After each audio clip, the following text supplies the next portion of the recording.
All right, what's up, guys? Coach Brisson here again. All right, for my second video of the day. So now what we're gonna do is we're gonna look at defending the DW Coach Cisar's 6-2 monster zone. So I think one of the great things about the double wing and switching between the common tight double wing and the gun is that it generally makes the defense kind of react to what you're doing. But let's just assume we can run 34 power from gun. As you can see, I mapped it out now on gun instead of it being in this normal standard tight double wing.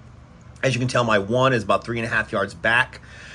My 3 back is now over here instead of over here as a wing, and he's about 3.5. He's about 4 yards behind the tight end. Quarterback's just center line. Fullback, I like in gun, is always in the bear. You don't have to put bear in front of the tag if you don't want, as however your play calls are. But this guy, I like him always alignment to the right. And you get your wing out here, your standard 2 back.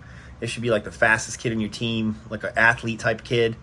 If you got a real good tight end here, it'll help you. If you have a real good tight end back here, it'll help you in your passing game. There's just a lot of things you can do. But I'm just going to go ahead and show you how devastating the gun 36 Trojan sweep would be out of the gun formation, assuming that you were still trying to run defend the double wing with this 6-2 monster zone. If you're telling your end here to wrong arm the fullback, thereby giving up his outside shoulder, just getting in all this scrum. Now, in a situation like this, a 36 Trojan sweep, even though this is your at-man, generally with a Trojan sweep, I generally tell my wing that he's responsible for making the reach block on this end, okay? But you're telling me that in this Dave Cisar plan that this guy's going to come straight down, which again, it's going to make a real easy reach block. My kid can just counter step, get outside leverage on you, and then you just get forced into this scrum here.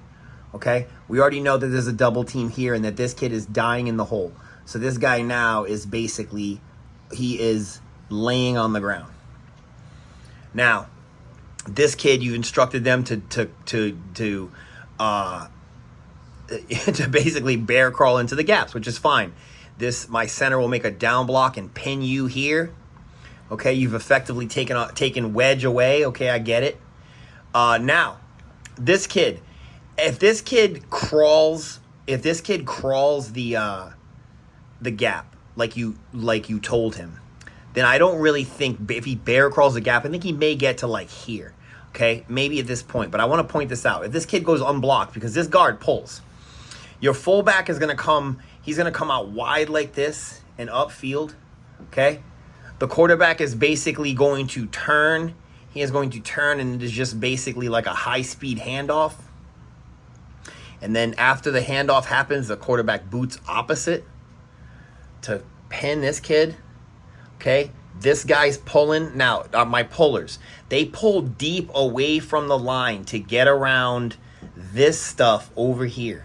Okay, so they pull deep. This is not a power pull where you're pulling and immediately going upfield. This is a deeper pull into the backfield. See how it follows this little scrum around here? And then your gate puller. Your gate puller needs to skedaddle all the way but get super deep, okay?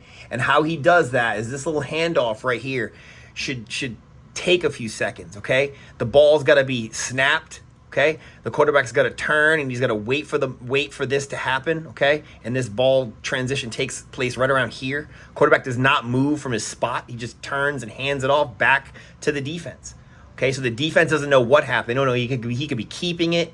A lot of different things can happen, but this tight end pulls. This is your X-man, and he just needs a haul because you want him basically, when the 3-back gets the ball right about here, you want your X-man right about, like here. Yeah, like right here. Right directly from this pile that this kid made, okay? This kid is not going to really be able to disrupt unless he absolutely gets like all the way back here before the handoff happens, which is highly unlikely. But also, let me just explain that. I forgot. On all my Trojan sweeps, it's the only time I tell my center his rule is what? I'll put it over here. OP. Man on or play side, okay? And it is a cut block every single time.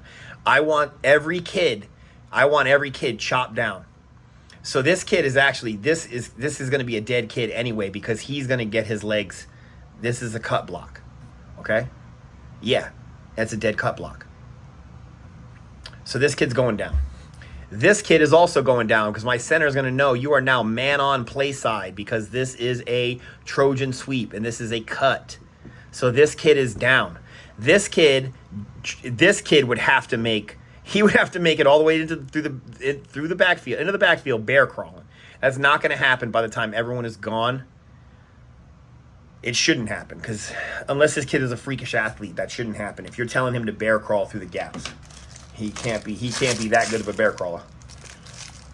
But you see what's going to happen. If this end does not play contained and he gives my wing back an easy reach block, I will run gun Trojan sweep all day. I still think I could run 34 power from this, even against that end squeezing down. My fullback comes out. It's a war right here. Is your fullback better than their end? That's what it's going to come down to. But I would only need to see that maybe once or twice on the field, this end, or having my fullback tell me, Coach, the end is just going inside to plug the C hole, C gap. I'd be like, okay. And the next word out of my mouth would be gun 36 Trojan sweep. And it would be a touchdown. Because there's just too many people coming at this center and this backer. These are the only kids you have on the field. This guy's demolished. This guy maybe was able to make a play. I'd also probably tell this tackle. I would honestly tell this tackle to cover for this pulling guard. This backside tackle, I would tell him to cut this kid. And then it's end of story. The center and the backside tackle are going the play side direction. It's an easy switch. And that's all I got, man. Hope you guys liked it. Second of the day.